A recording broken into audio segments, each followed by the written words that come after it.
Let me tell you why I think remote work is potentially the worst thing you can possibly do for growth in your career. And I'm going to tell you this while I finish making my bed, because I tried to make it and it's actually a really slow process when you try to record a video doing it at the same time. I've already recorded one video on making pillows, but this second video I'm going to talk about remote work.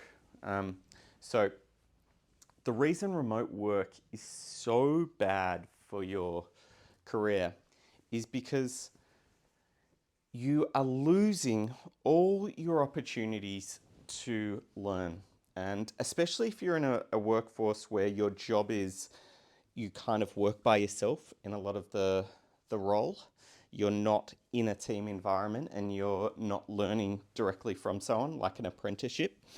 So if that's you, aka like a strategist role, being uh, being by yourself is the worst thing, because when I started in strategy, one of the easiest ways to learn, and something that I implemented when I was at BBDO, was that all the strategists sat together.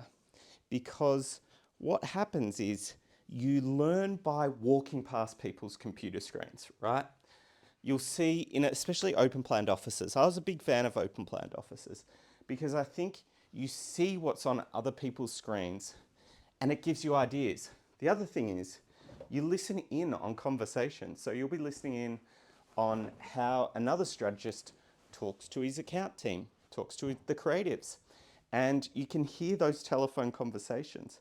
And hearing those telephone conversations gives you such an edge, because you're learning, whether you know it or not, actively or not, you're learning from how they speak to the team. You're getting ideas. You can also stop and go, oh, hey, can you just show me what you're doing with this presentation? I'd really love to learn. Looks like you're doing a benefit ladder. I tried to do one for the client the other day, but I didn't feel really confident. Could I just see how you've built yours? If you're working remotely, there is no chance you're randomly walking past someone's screen and seeing how they do a project. You wouldn't even know what they're working on, or the benefit ladder that they're building. Like, I'm not going to sit here and say that remote work is bad, because honestly, it's great. I love it. Afternoon naps in the middle of the day, can't beat it. And I honestly think I work so much better in the afternoon after an afternoon nap.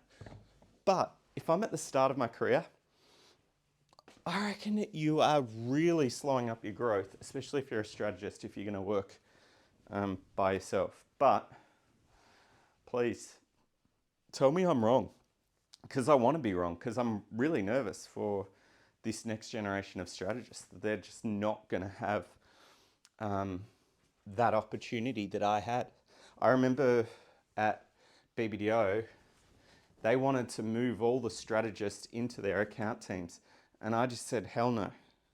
We're all sitting together. Like, there's no way we're going to go sit in account teams with account managers and account directors, because that's useless. Like, you're not learning anything from account people. You want to be around your own tribe. You're a big enough lone wolf as it is, as a strategist in a creative agency. You don't need to be made into even bigger lone wolf by being the one strategist on an account while you're sitting in a row of, 8 account managers. So that's my other thing. If you work in a bigger agency, you're crazy if you're not putting all your strategists together. They need to learn from one another. So yeah, tell me if you do work remotely, and if you think it is helping you grow. I'd love to hear how it is, because right now I'm baffled. I can't see that helping you much, apart from the naps, which I talked about before.